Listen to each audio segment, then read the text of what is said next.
ಶಿವಾಚಾರ್ಯ ಮಹಾಸ್ವಾಮೀಜಿ ಅವರಲ್ಲಿ ನಡೆಸಿ ಕಾರ್ಯಕ್ರಮವನ್ನು ಉದ್ಘಾಟಿಸಿದಂತ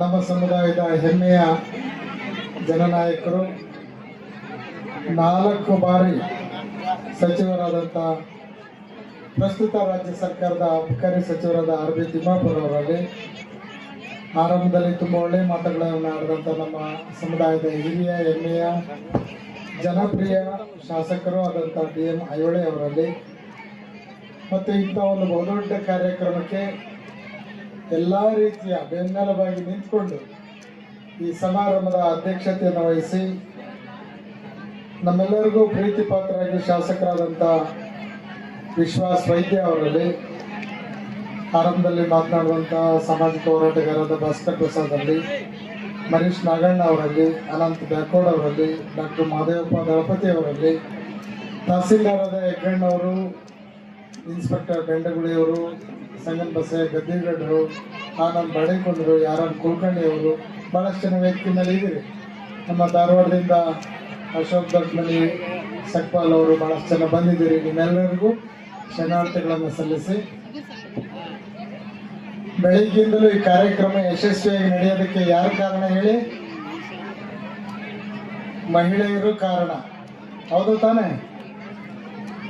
ನಮಗೆ ಪಕ್ಕದಲ್ಲಿ ಕುಳಿತಿದ್ದಂಥ ಭಾಸ್ಕರ್ ಹೇಳ್ತಾ ಇದ್ರಿ, ಈ ಕಾರ್ಯಕ್ರಮದಲ್ಲಿ ಯಶಸ್ವಿಯಾಗಿ ನಡೀಲಿಕ್ಕೆ 80% ಮಹಿಳೆಯರಿದ್ದಾರೆ ಅಂತೇಳಿ.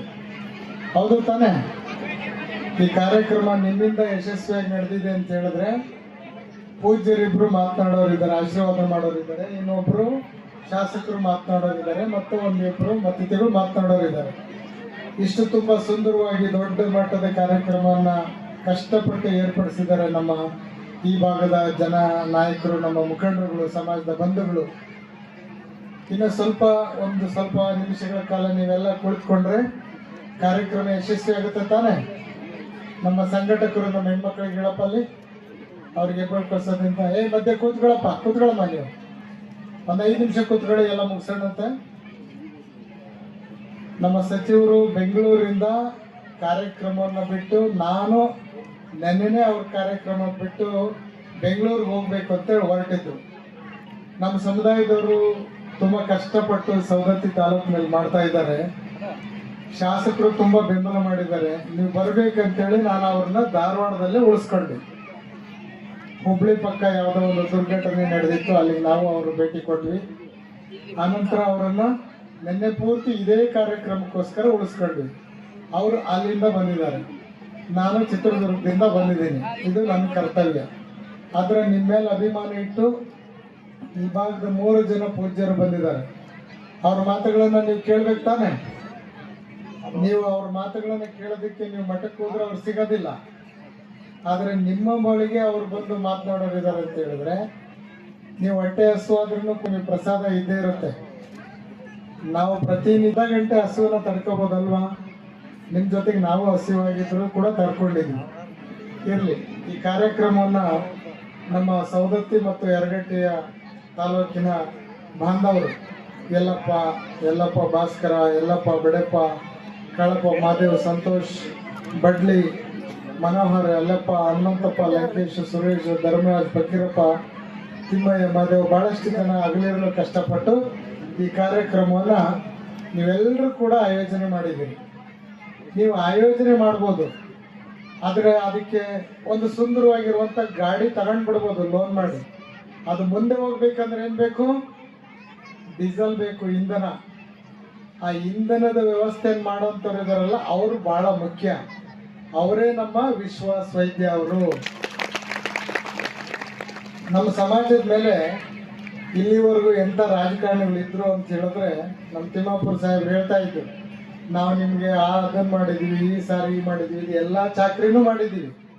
ಆದರೆ ನಮ್ಮನ್ನು ಗುರುತಿಸುವಂಥ ಕೆಲಸದಲ್ಲಿ ಚಾಕ್ರಿ ಮುಗಿದ ನಂತರ ನೀವು ಆ ಕಡೆಗೆ ಹೋಗ್ಬೇಕಾಗಿತ್ತು. ದಾವಣಗೆರೆಯಲ್ಲಿ ಜಯದೇವ ಸ್ವಾಮೀಜಿಗಳು ಅಂತ ಇದ್ರು.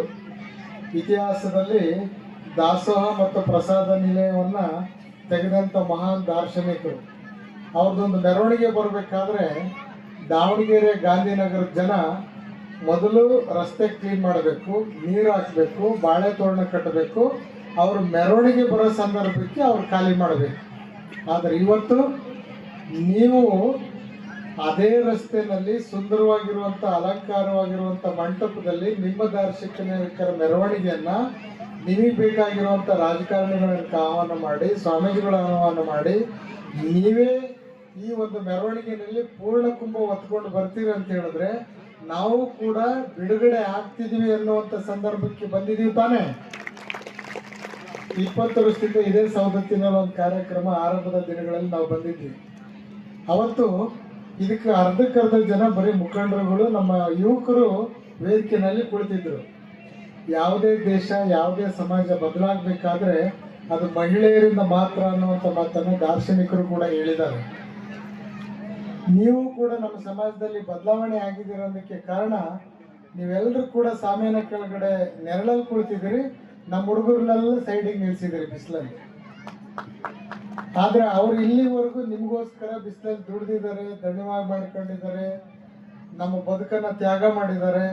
ಇವತ್ತು ನಮ್ಮ ಮಹಿಳೆಯರು ಮಕ್ಕಳು ನೆರಳಲ್ಲಿ ಕೂತ್ಕೊಂಡು ನಮ್ಮ ಸ್ವಾಮೀಜಿಗಳದ್ದು ಆಶೀರ್ವಚನ ಕೇಳಲಿ ಅಂತೇಳಿ ನಮ್ಮ ಯುವಕರು ನಿಮಗೆ ಒಂದು ಸಮಾನತೆಯ ಒಂದು ಗೌರವವನ್ನು ಕೊಟ್ಟಿದ್ದಾರೆ. ಇದರ ಮಧ್ಯೆ ಮಾದಾರ್ ಚೆನ್ನಯ್ಯನವರ ಜಯಂತಿಯನ್ನು ಇವತ್ತು ಅದ್ದೂರಿಯಾಗಿ ಸವದತ್ತಿ ಶ್ರೀ ಕ್ಷೇತ್ರದಲ್ಲಿ ನೀವೆಲ್ಲರೂ ಕೂಡ ಆರಂಭ ಮಾಡಿದ್ದೀರಿ. ಇದು ನಿನ್ನೆಯಿಂದ ಕಳೆದ ವಾರ ನಮ್ಮ ಕೊನೆ ಭಾಗದ ಸೇಡಂನಲ್ಲಿ ಅದ್ದೂರಿಯಾಗಿರುವಂಥ ಮಾದಾರ್ ಚೆನ್ನಯ್ಯ ಜಯಂತ್ಯೋತ್ಸವನ್ನ ಆರಂಭ ಮಾಡಿದ್ರು ಮತ್ತು ಅಲ್ಲಿ ಪ್ರತಿಮೆಯನ್ನು ಕೂಡ ಅನಾವರಣ ಮಾಡಿದ್ರು. ಅಲ್ಲೂ ಕೂಡ ನಮ್ಮ ತಿಮ್ಮಾಪುರ ಅವ್ರ ಸಾಹೇಬ್ರಿದ್ರು, KH ಮುನಿಯಪ್ಪನವರಿದ್ರು, ನಾನು ಕೂಡ ಇದ್ದೆ. ಬಹಳಷ್ಟು ಜನ ಸಾವಿರ ಸಂಖ್ಯೆಯಲ್ಲಿ ಮಹಿಳೆಯರಿದ್ರು, ಮಕ್ಕಳಿದ್ರು, ಎಲ್ಲರೂ ಇದ್ರು. ನಮಗೆ ಒಬ್ರು ನಮ್ಮ ಜೀವನದಲ್ಲಿ ನಮ್ಮ ಸಮಾಜಕ್ಕೆ ಎಲ್ಲರೂ ಕೂಡ ಒಬ್ಬೊಬ್ಬ ದಾರ್ಶನಿಕರನ್ನ ಸಾಂಸ್ಕೃತಿಕ ನಾಯಕರನ್ನಾಗಿ ಮಾಡ್ಕೊಂಡಿದ್ದಾರೆ.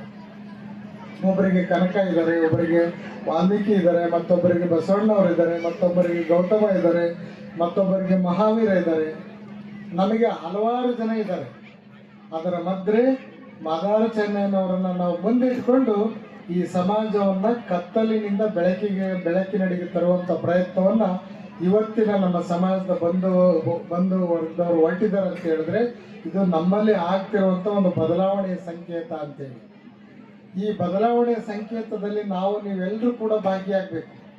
ಕೇವಲ ಕಾರ್ಯಕ್ರಮ ಮಾಡಿದಂಥವರಲ್ಲ, ಸ್ವಾಮೀಜಿಗಳಲ್ಲ, ರಾಜಕಾರಣಿಗಳಲ್ಲ ಅನ್ನುವಂಥದ್ದು. ಯಾವುದೇ ಒಂದು ಸಮುದಾಯ ಬದಲಾವಣೆಯ ಕಡೆಗೆ, ಬೆಳಕಿನ ಕಡೆಗೆ ಹೋಗ್ತಾ ಇದೆ ಅಂತ ಹೇಳಿದ್ರೆ ಆ ಸಮುದಾಯದ ಹಿಂದೆ ಬಹಳಷ್ಟು ಶ್ರಮಜೀವಿಗಳು ಇರ್ತಾರೆ ಅನ್ನುವಂಥದ್ದನ್ನು ಕೂಡ ನಾವು ಅರ್ಥ ಮಾಡ್ಕೊಳ್ಬೇಕು. ಆ ಶ್ರಮಜೀವಿಗಳು ಅಂತ ಹೇಳಿದ್ರೆ ಹೇಗೆ ಬಿಸಿಲಲ್ಲಿ, ಮಳೆಗಾಲದಲ್ಲಿ, ಚಳಿನಲ್ಲಿ ದುಡಿದು ತಿನ್ನುವಂಥದ್ದು ಅಷ್ಟೇ ಶ್ರಮಜೀವಿಗಳಲ್ಲ.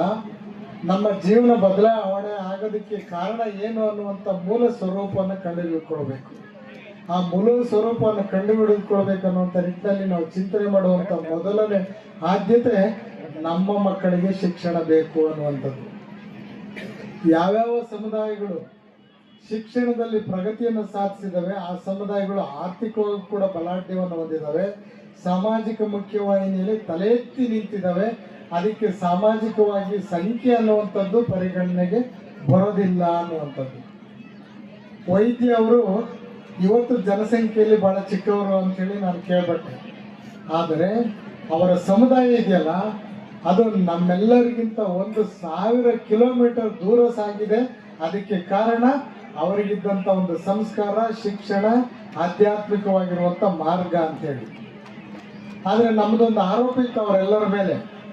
ನಮ್ಮನ್ನೆಲ್ಲರನ್ನು ಶೋಷಣೆ ಮಾಡಿದ್ರು, ನಮ್ಮನ್ನೆಲ್ಲರನ್ನು ಹಿಂದಕ್ಕೆ ಕಳಿಸಿದ್ರು, ಮೂಢನಂಬಿಕೆಯ ಕಂದಾಚಾರದಲ್ಲಿ ತೂಳಿದ್ರು ಅಂತೇಳಿ. ಆದರೆ ಇವತ್ತು ಅಂಥ ಸಮುದಾಯವೇ ನಮ್ಮ ಸಮಾಜವನ್ನ ಮುಂದೆ ಕೊಂಡೊಯ್ಯಬೇಕು ಅನ್ನುವಂಥ ನಿಟ್ಟಿನಲ್ಲಿ ಚಿಂತನೆ ಮಾಡ್ತಾ ಇದೆ. ಅವರೇ ನಿಮಗೆ ಸಾಂಕೇತಿಕವಾಗಿ ವೈದ್ಯ ಅವರು ನಿಮ್ಮ ಮುಂದೆ ಇದ್ದಾರೆ. ಅವರ ಚಿಂತನೆಗಳು ನಮ್ಮ ಸಮಾಜಮುಖಿಯಾಗಿದ್ದಾವೆ ಅನ್ನೋದಕ್ಕೆ ನಮ್ಮ ಮೆರವಣಿಗೆಯಲ್ಲಿ ನಾವು ನೋಡ್ತಾ ಇದ್ವಿ. ಬಹುತೇಕ ನಾನು ತಿಮ್ಮಾಪುರ ಸಾಹೇಬರು 5 ವಾಪಸ್ ಬರ್ತೀನಿ ಅಂದಾಗ ವಿಶ್ವಾಸ್ ವೈದ್ಯ ಅವರು ನಾನು ಈ ಮೆರವಣಿಗೆಯಲ್ಲಿ ನಾನು ಸಂಪೂರ್ಣ ಇರ್ತೀನಿ ಅಂತ ಹೇಳಿದ್ರು. ಅಂದ್ರೆ ನಿಮ್ಮೊಳಗೆ ಒಬ್ಬರಾಗಿರುವಂಥ ಶಾಸಕರು ಅವರಾಗಿದ್ದಾರೆ. ಅವರನ್ನ ಸದ್ಬಳಕೆ ಮಾಡಿಕೊಂಡು ಈ ಸಮಾಜವನ್ನ ಈ ತಾಲೂಕಿನಲ್ಲಿ ಕಟ್ಟುವಂಥ ಕೆಲಸವನ್ನ ನೀವು ಮಾಡಬೇಕು ಅನ್ನುವಂಥ ನಿಟ್ಟಿನಲ್ಲಿ ನಾವು ಮನವಿಯನ್ನು ಮಾಡಬೇಕಾಗ್ತದೆ ಅನ್ನುವಂಥದ್ದು. ತಿಮ್ಮಾಪುರ ಸಾಹೇಬರು ಒಂದು ಒಳ್ಳೆ ಮಾತನ್ನು ಹೇಳಿದರು. ಮಾದಾರ್ ಚೆನ್ನಯ್ಯನವ್ರ ಬಗ್ಗೆ ಹೇಳಿದರು, ಬಸವಣ್ಣವ್ರ ಬಗ್ಗೆ ಹೇಳಿದರು.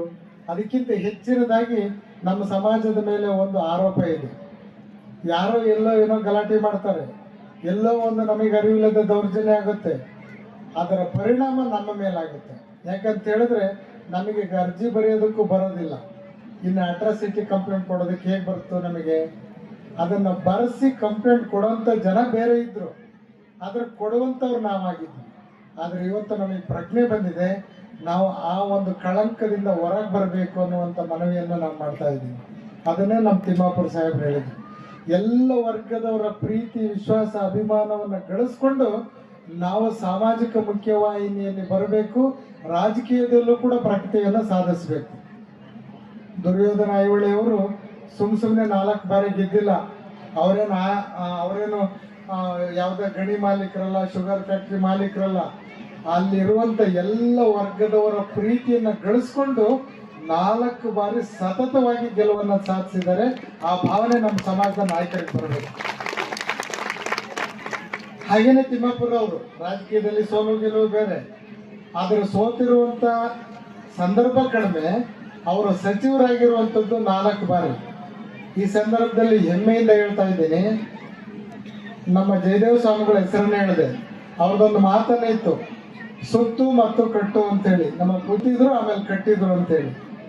ತಿಮ್ಮಾಪುರ ಅವರು ಮೊದಲು ಬಾರಿ ಕೃಷಿ ಉತ್ಪನ್ನ ಮಾರುಕಟ್ಟೆಯ ಸಚಿವರಾದಂಥ ಸಂದರ್ಭದಲ್ಲಿ ನಮ್ಮ ಪೀಠದ ದೀಕ್ಷೆ ಮತ್ತು ಆರಂಭದ ಶಂಕುಸ್ಥಾಪನೆ ಬುನಾದಿ ಹಾಕಿದವರು ನಮ್ಮ ಆರ್ ವಿ ತಿಮ್ಮಾಪುರ ಅವರು. ಅವ್ರ ಕಾಲದಲ್ಲಿ ಸುತ್ತಿದ್ವಿ, ನಂತರ ಕಟ್ಟಿದ್ವಿ. ಮತ್ತೆ ಅವ್ರ ಕಾಲದಲ್ಲಿ ಸುತ್ತಬೇಕಾಗಿದೆ ಮತ್ತು ಕಟ್ಟಬೇಕಾಗಿದೆ. ಅದಕ್ಕೆ ನಿಮ್ಮೆಲ್ಲರ ಸಹಕಾರನೂ ಕೂಡ ಬೇಕಾಗಿದೆ. ನೀವೆಲ್ಲರೂ ಕೂಡ ಪ್ರಜ್ಞಾವಂತ ಸಮಾಜ ಹೇಗೆ ಬದಲಾಗಿದೆ ಅನ್ನುವಂಥ ನಿಟ್ಟಿನಲ್ಲಿ ಚಿಂತನೆ ಮಾಡಿ ನೀವು ಕೂಡ ಇವತ್ತು ತುಂಬ ಸಂತೋಷ ಆಗುತ್ತೆ. ಇಷ್ಟೊಂದು ಸಂಖ್ಯೆಯಲ್ಲಿ ಸೇರಿದ್ದೀರಿ ನಮ್ಮ ಮಹಿಳೆಯರು, ಮಕ್ಕಳು. ನಮ್ಮ ಮಹಿಳೆಯರು ಕೂಡ ತುಂಬ ಬದಲಾವಣೆ ಆಗಿದ್ದಾವೆ. ಮೊದಲಿದ್ದು ಎಲ್ಲಮ್ಮನ ಹೆಸರಿತ್ತು, ಬಸವಪಟ್ಟಣ ದುರ್ಗಮ್ಮನ ಹೆಸರಿತ್ತು, ಚನ್ನಗಿರಿಯ ಕುಕ್ಕವಾಡೇಶ್ವರಿ ಹೆಸರಿತ್ತು, ದುರ್ಗಮ್ಮನ ಹೆಸರಿತ್ತು. ಆದ್ರೆ ಇವತ್ತು ನಮ್ಮ ಮಕ್ಕಳಿಗಂತ ಹೆಸರೇನಾರು ಇದಾವ? ಯಾವನಿದಾವ ಅಂತ ಹೆಸರು? ಎಲ್ಲ ಹೆಸರುಗಳು ಹೆಂಗಿದಾವೆ? ಎಲ್ಲ ಬಾಲಿವುಡ್ನಲ್ಲಿರುವಂಥ ಹೆಸರುಗಳು. ಅಂದರೆ ಹೆಸರಿನಲ್ಲಿ ಬದಲಾಗೋದು ಅಷ್ಟೇ ಅಲ್ಲ, ನಮ್ಮ ಜೀವನದ ಒಂದು ಆಚಾರ ವಿಚಾರಗಳಲ್ಲಿಯೂ ಕೂಡ ಬದಲಾಗಬೇಕು. ಸಂಸ್ಕಾರವಂತ ಸಮಾಜದಲ್ಲಿ ನಾವು ಕೂಡ ಒಬ್ಬರಾಗಿದೆ ಅನ್ನುವಂಥ ನಿಟ್ಟಿನಲ್ಲಿ ನೀವು ಚಿಂತನೆ ಮಾಡಬೇಕು. ಅದು ನಮ್ಮೆಲ್ಲರ ಉದ್ದೇಶ, ಅದು ಶ್ರೀಮಠದ ಉದ್ದೇಶ, ನಮ್ಮ ರಾಜಕಾರಣಿಗಳ ಉದ್ದೇಶ ಅನ್ನುವಂಥದ್ದನ್ನು ನೀವು ಅರ್ಥ ಮಾಡಿಕೊಂಡು ಇವತ್ತು ನಮ್ಮ KH ಮುನಿಯಪ್ಪನವರು ಮತ್ತು ತಿಮ್ಮಾಪುರವರ ಪರಿಶ್ರಮದಿಂದ ನಿಮಗೆ 6% ಮೀಸಲಾತಿ ಸಿಕ್ಕಿದೆ. ಆ 6% ಮೀಸಲಾತಿಗೆ ನಿಮಗೊಂದು ಅರ್ಜಿ ಹಾಕಿದ್ರೆ ಸಾಕು, ನಿಮಗೊಂದು ಕೆಲಸ ಸಿಗುತ್ತೆ. ನೀವೊಂದು ಕಾಲೇಜಿಗೆ ಅರ್ಜಿ ಹಾಕಿದ್ರೆ ಸಾಕು, ನಿಮಗೊಂದು ಇಂಜಿನಿಯರಿಂಗ್ ಸೀಟ್ ಸಿಗುತ್ತೆ. ಅದನ್ನು ನಮ್ಮ ದಳಪತಿ ಅವರು ಹೇಳಬೇಕಾಗಿತ್ತು, ಹೇಳ್ತಾರೆ ಮುಂದೆ ನಮ್ಮ ಸಂಘಟಕರಿಗೆ. ಮತ್ತೆ ನಾನು ಮುಂದಿನ ಸಾರಿಗೆ ಹೇಳ್ತಿದ್ದೀನಿ, ನಾನು ಮೆರವಣಿಗೆ ಬೇಡ, 10ವರೆಗೆ ಸಮಾರಂಭ ಆರಂಭ ಮಾಡಿ ಉಪನ್ಯಾಸಕರು ಮಾತಾಡಬೇಕು, ನಾನು ಮಾತನಾಡಬೇಕು, ಎಲ್ಲರೂ ಮಾತನಾಡಬೇಕು. ಮೆರವಣಿಗೆನಲ್ಲಿ ಸಡಗರ ಎಲ್ಲ ಸಂಪೂರ್ಣವಾಗಿ ಸಮಯ ಹೋದ್ರೆ ಸ್ವಾಮೀಜಿಗಳು ಏನು ಮಾತಾಡಬೇಕು ಗೊತ್ತಾಗಲ್ಲ, ಉಪನ್ಯಾಸಕರು ಏನು ಮಾತಾಡಬೇಕು ಗೊತ್ತಾಗಲ್ಲ. ಇದು ಕೊರತೆ. ಮುಂದೆ ಪ್ರತಿ ವರ್ಷ ಜಯಂತಿಯನ್ನು ನಿಗದಿ ಮಾಡ್ತೀವಿ. ಆ ಜಯಂತಿ ದಿನ ನೀವೆಲ್ಲರೂ ಕೂಡ ಸರಗಡದಿಂದ ವೇದಿಕೆಯಲ್ಲಿ ನಮ್ಮ ಚಿಂತನೆಗಳನ್ನು ಹಂಚಿಕೊಳ್ಳುವಂಥ ನಿಟ್ಟಿನಲ್ಲಿ ಚಿಂತನೆ ಮಾಡಬೇಕಾಗಿದೆ ಅನ್ನುವಂಥದ್ದು. ನಾವು ನೀವೆಲ್ಲರೂ ಸೇರಿ ಈ ಕಾರ್ಯಕ್ರಮವನ್ನು ತುಂಬ ಸುಂದರವಾಗಿ ಮಾಡಿದಿರಿ. ನಮ್ಮ ವಿಶ್ವಾಸ ಅವರು ಮತ್ತು ವೈದ್ಯ ಅವರು ತುಂಬ ಎಲ್ಲ ಸಡಗರ ಸಂಭ್ರಮದಿಂದ ಬೆಂಬಲವನ್ನು ಮಾಡಿದ್ದಾರೆ. ನಮ್ಮ ಸಮಾಜದ ಮೇಲೆ ಇದೇ ರೀತಿಯಾಗಿರುವಂಥ ಪ್ರೀತಿ, ವಿಶ್ವಾಸ, ನಿಮ್ಮ ಆರೈಕೆ, ಪ್ರೋತ್ಸಾಹ, ಬೆಂಬಲ ಇದೇ ರೀತಿಯಾಗಿ ಇರಲಿ ಅಂತೇಳಿ ನಾವು ಕೂಡ ಅವರಿಗೆ ನಿಮ್ಮೆಲ್ಲರ ಪರವಾಗಿ ಧನ್ಯವಾದಗಳನ್ನು ಸಲ್ಲಿಸಿ, ನಮ್ಮ ಸೌದತ್ತಿ ಮತ್ತು ಯರಗಟ್ಟೆಯ ಗ್ರಾಮದವರು ನಿಮ್ಮೆಲ್ಲರಿಗೂ ನಾವು ತುಂಬ ಹೃದಯದ ಧನ್ಯವಾದಗಳನ್ನು ಸಲ್ಲಿಸ್ತಾ ಇದ್ದೀನಿ. ಎಲ್ಲ ತಾಲೂಕಿನವರು ಕೂಡ ನಿಮ್ಮಂತೆ ಒಗ್ಗಟ್ಟಾಗಿ ಈ ಜಯಂತಿಯನ್ನು ಮಾಡಿ ಮಾದಾರ್ ಚೆನ್ನಯ್ಯನವರ ಆಚಾರ ವಿಚಾರಗಳನ್ನು ಮೈಗೂಡಿಸ್ಕೊಂಡು ಈ ಸಮಾಜವನ್ನು ಕಟ್ಟೋಣ ಅನ್ನುವಂಥ ಮಾತನ್ನು ಈ ಸಂದರ್ಭದಲ್ಲಿ ವ್ಯಕ್ತಪಡಿಸಿ, ನೀವೆಲ್ಲರೂ ಕೂಡ ಒಂದು ಕೆಲವು ನಿಮಿಷಗಳ ಕಾಲ ತಾಳ್ಮೆಯಿಂದ ಕೂತ್ಕೊಳ್ಳಿ. ನಮ್ಮ ಪೂಜ್ಯರು 2 ನಿಮಿಷ ಮಾತನಾಡ್ತಾರೆ, ಅತಿಥಿಗಳು ಒಬ್ಬರು ಮಾತನಾಡ್ತಾರೆ, ಆನಂತರ ನಿಮ್ಮನ್ನು ಪ್ರಸಾದಕ್ಕೆ ಕಳಿಸ್ತೀವಿ, ನಾವು ತಿರುಗಿಸ್ತೀವಿ ಅನ್ನುವಂಥ ಮಾತನ್ನು ಹೇಳಿ ನನ್ನ ಮಾತುಗಳಿಗೆ ವಿರಾಮನ ಕೊಡ್ತೀನಿ. ಎಲ್ಲರಿಗೂ ಶರಣಾರ್ಥಿಗಳು. ದ ವಾಯ್ಸ್ ಆಫ್ ಮಾದಿಗ, ನಿಮ್ಮಿಂದ ನಿಮಗಾಗಿ, ಸತ್ಯದ ಪರವಾಗಿ, ಸಮಾನತೆಯ ಹಾದಿಯಲ್ಲಿ.